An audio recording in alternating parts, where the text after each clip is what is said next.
Hello, everybody. I'm meteorologist Hutch Johnson, and we're going to take a look at a little break or lull in the winter activity, but it's very short-lived. The cold air continues to grip the nation.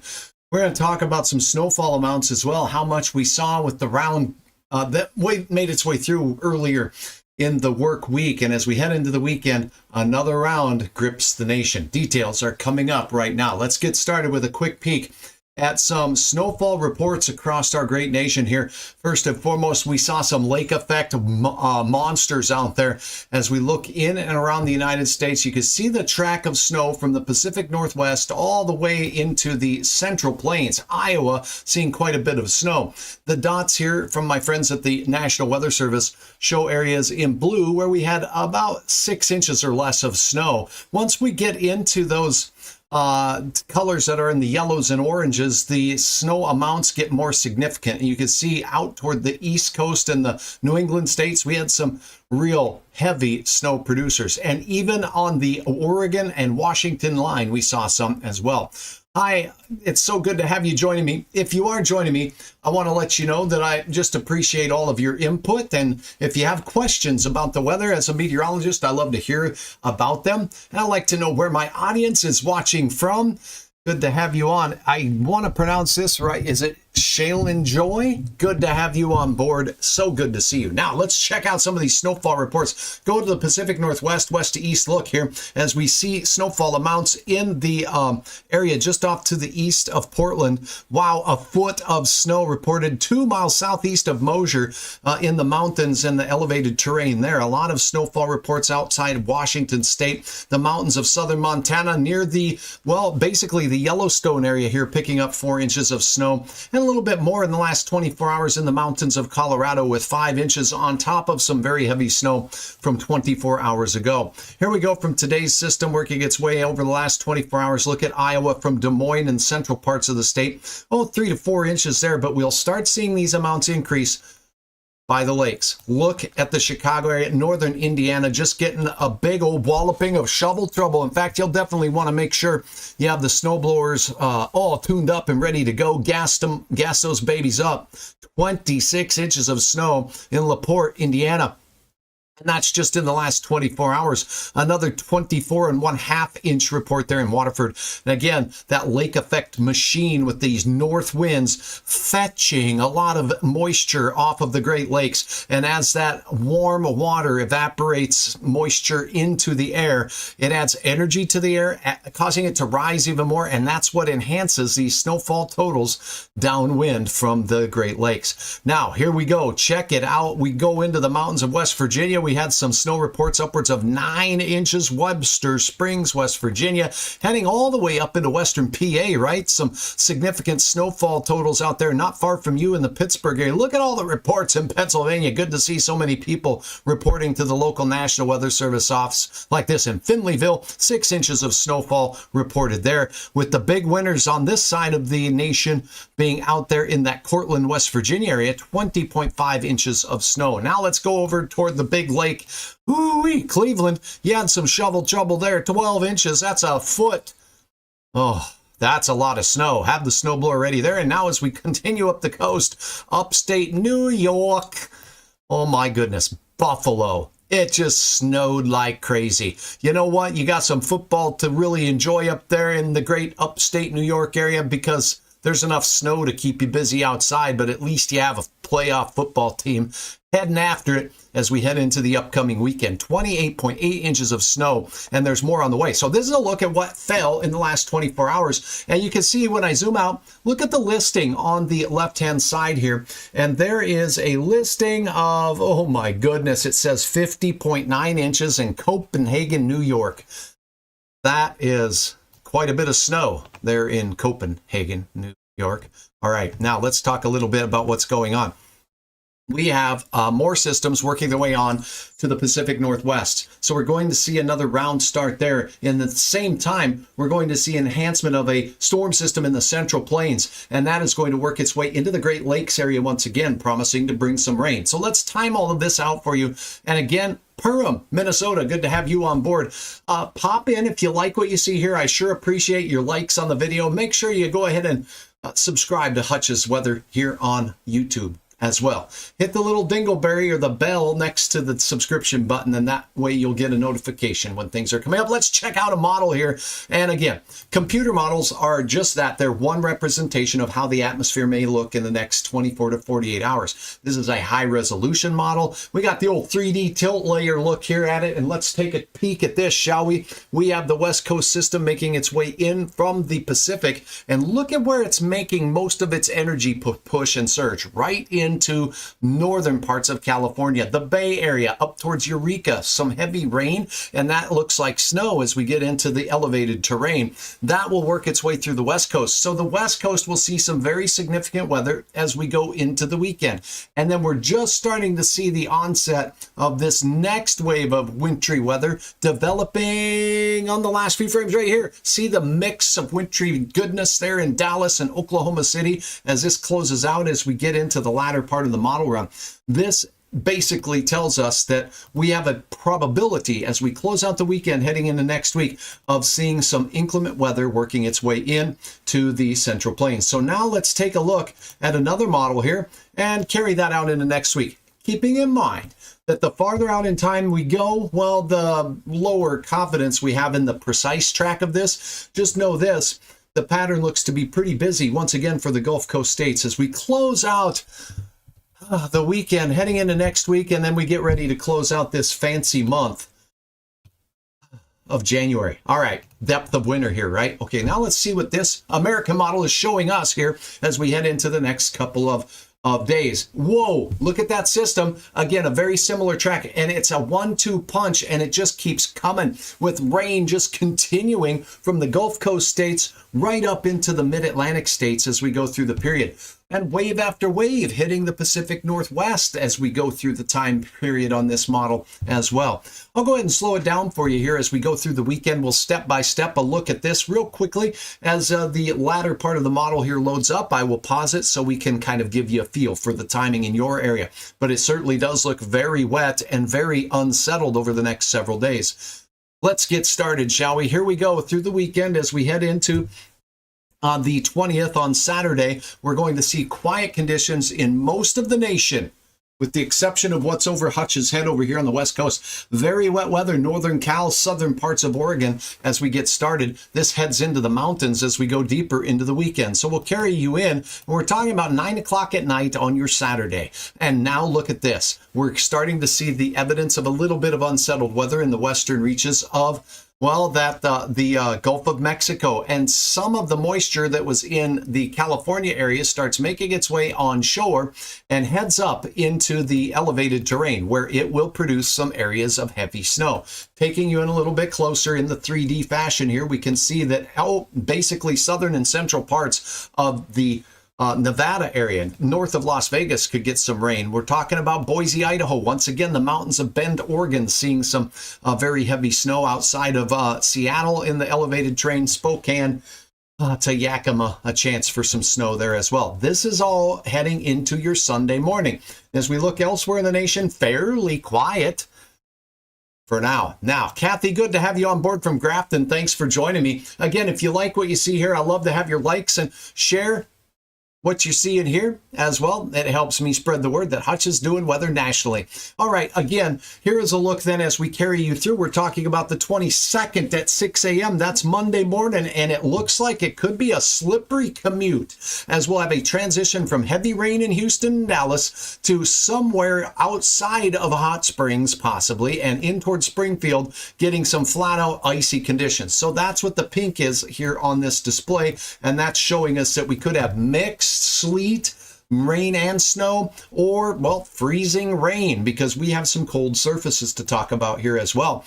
And a couple of items of note here as we go through the weekend. We're going to have some south winds taking hold here in the southern plains. That's going to bring this warm, humid air from the Gulf of Mexico over in a chunk, and it's going to float over areas of deep snow. So if you're in places that have been whacked like a mole up there in the central plains, we're talking Kansas City all the way up to Omaha, where the ground is white from wintry goodness over the last couple of weeks, wave after wave. That snowpack is cold. You bring humid air from the Gulf of Mexico over it, and it's a recipe for fog, for frost to form on roads, and just some pretty slippery travel conditions. And then on top of it, we're going to add in some heavy rain.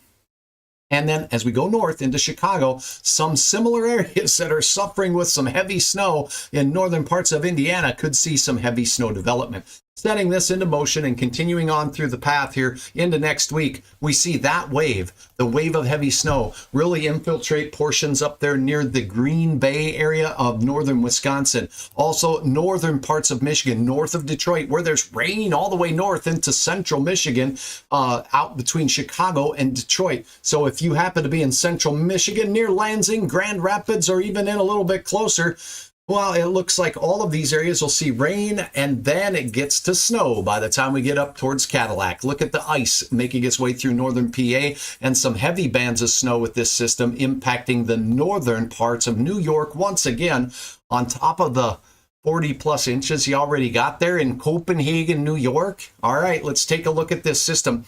Notice this, there's another wave developing in the southern plains as the snow system exits. This is what I mean about a very active pattern. And again, for upstate portions or the northern reaches of California and the hills near Eureka, another wave is moving off that Aleutian low as well. That's going to keep active weather going and growing right there. Quiet in the nation's midsection. We're talking Rocky Mountains through the Central Plains, the Dakotas, all the way down to West Texas. But once you get to East Texas and the hills, making your way up into portions of Jackson, Mississippi, here goes the next wave. This is the 25th in the morning. So Thursday morning, here comes that next wave making its way through, putting things into motion. We see very, very wet weather working its way off the Atlantic seaboard. At least it's wet, not white, but you know, there's some areas with some significant snow in the elevated terrain of the Appalachians. As we get into this system, dumping rain on top of that, more flood warnings could be on tap for you folks out in the eastern seaboard as we head into the latter portion of next week. We're talking the 27th in the morning. Look at what's making its way into the Pacific Northwest. Another wave. This is getting way out there. My confidence in this forecast this far out isn't all of that great, but I do want to let you know it looks very stormy in the areas that we showed you. Snowfall amounts, we cannot forecast with too much detail when we're talking this far out. But if I do allow this to play through, what you can do is get a feel for where the heaviest snow is going to fall over the next several days, or at least where the potential is there.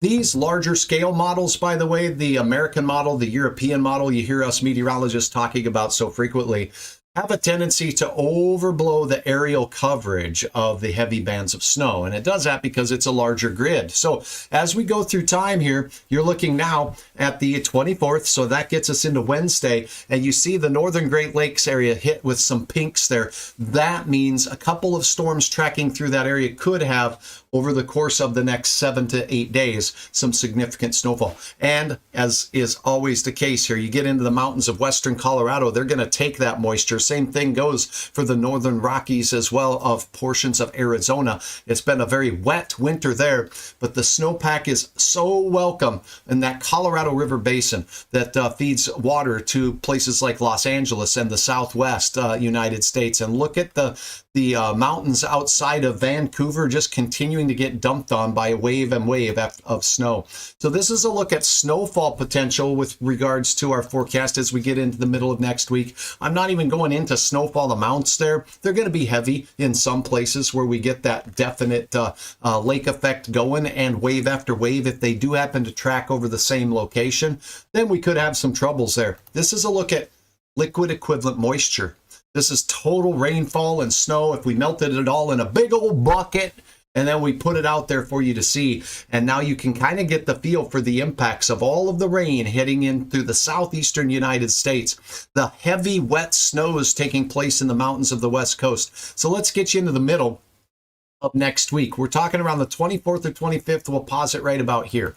I don't want to go out too far because the amounts just get ridiculous, but we certainly can see that track. You get into portions of East Texas, all of Louisiana, where we have significant drought taking place there, extreme to exceptional drought. Go up into Jackson, Mississippi, out to Memphis and Tennessee, the rainfall amounts there could be enhanced significantly with these storm systems hitting the elevated terrain of the Appalachians. So once we get out of the Delta and the Mississippi Valley and roll our way up into the Appalachian Trail, then the moisture amounts, both rain and snow, can be enhanced. So keep in mind, we're not going to tell you much about rainfall amounts here. Just know that the active storm track from southern and eastern Texas right through northern parts of Alabama, Mississippi, all of Louisiana, central and southern parts of Arkansas stand to see some super duper heavy wet weather, while the nation's midsection here from the Dakotas straight down to West Texas and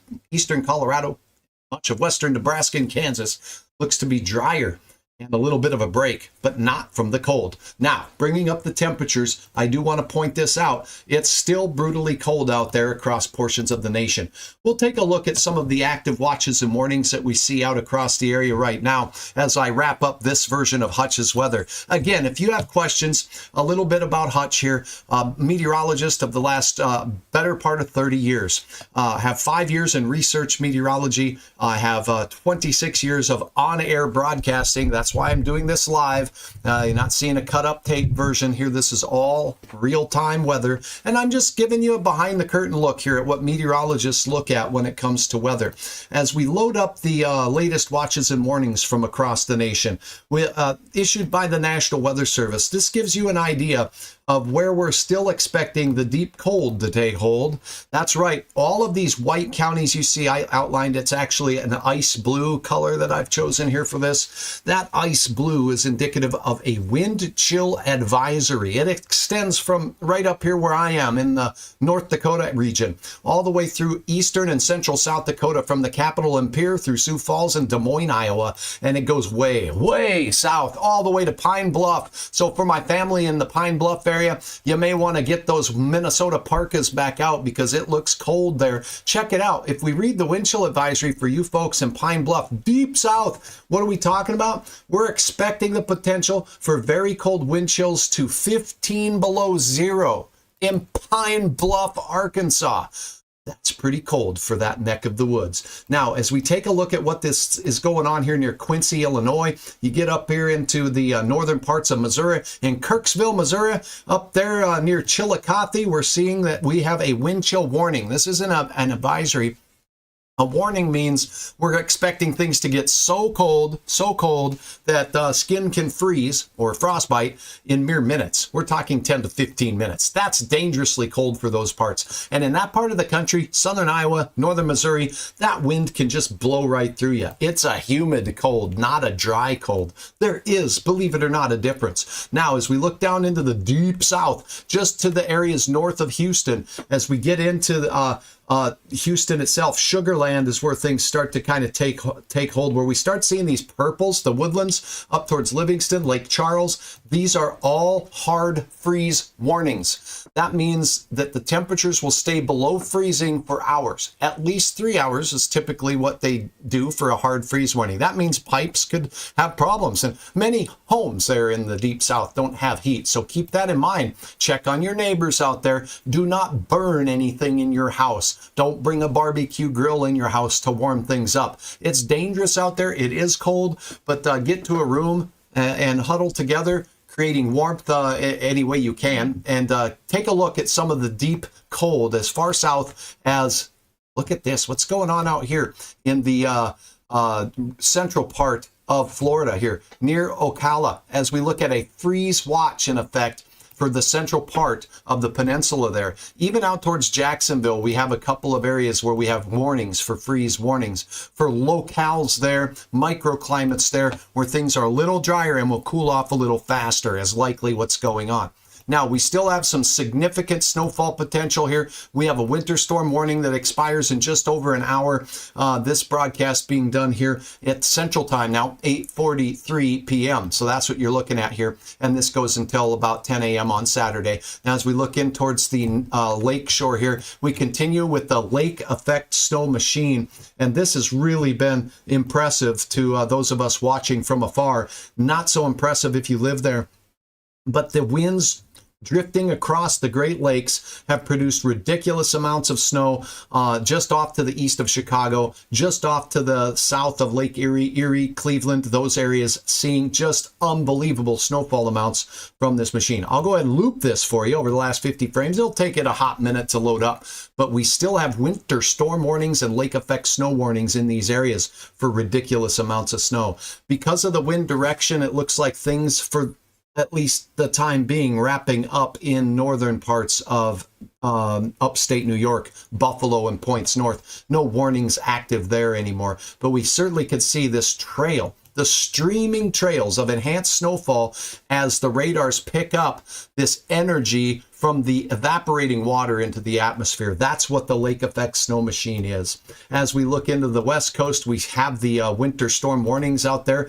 These winter storm warnings are in effect for the mountains of California, basically above 7,000 feet. How about 16 inches of wintry goodness in those elevations, and wind gusts as high as 45 miles per hour.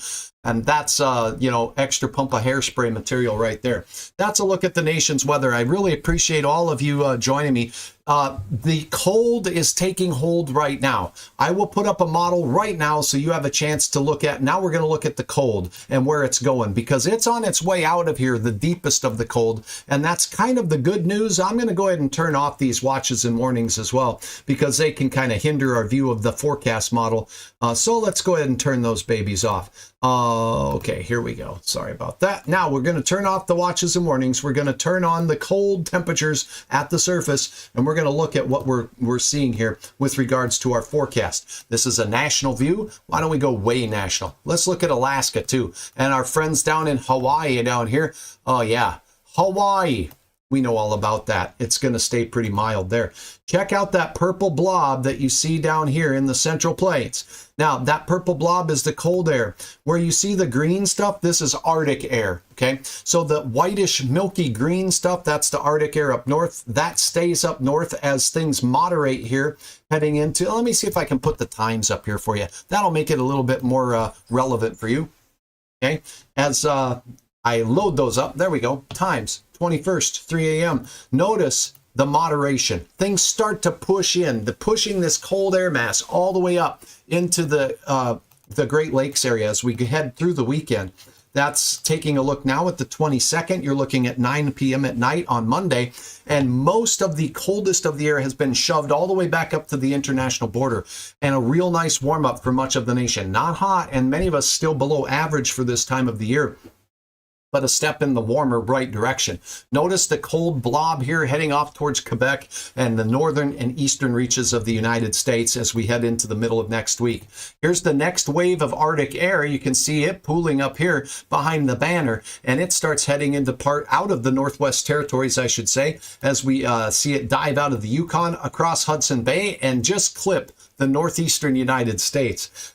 Most of the southern plains now really starting to see things warm up, and the Gulf Coast states really starting to get back into some milder conditions. But as we head out and close the month of January, we're going to see a nice milder trend. I have another video on that. Check it out. Notice how we've locked up the cold pool of Arctic green air here, this pea soup colored stuff. That's out of here, and it's locked up, and we're going to start the month of February off with, well, it won't be warm every day, but a nice warm stretch of weather that has the warmth. You can see it here pushing all the way up north of Calgary, Alberta, Edmonton, Alberta. It's going to be way up there and punching into the Northwest Territories with some much milder weather than they've had. So that's a look at your weather, really a comprehensive look. If you have any questions, I appreciate your input. And again, if you missed it, my name is Hutch Johnson, a meteorologist on air, 26 years, teaching college level meteorology for the better part of 20 years as well, and 5 years of research meteorology experience. So I'm trying to bring a little bit of the behind the scenes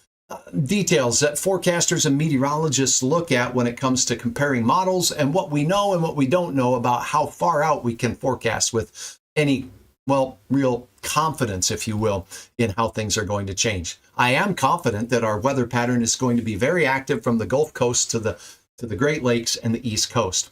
I'm very confident that the West Coast will continue to see inclement weather for the next week or more.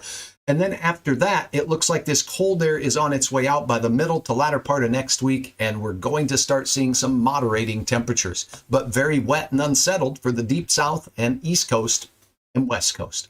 A little quieter in the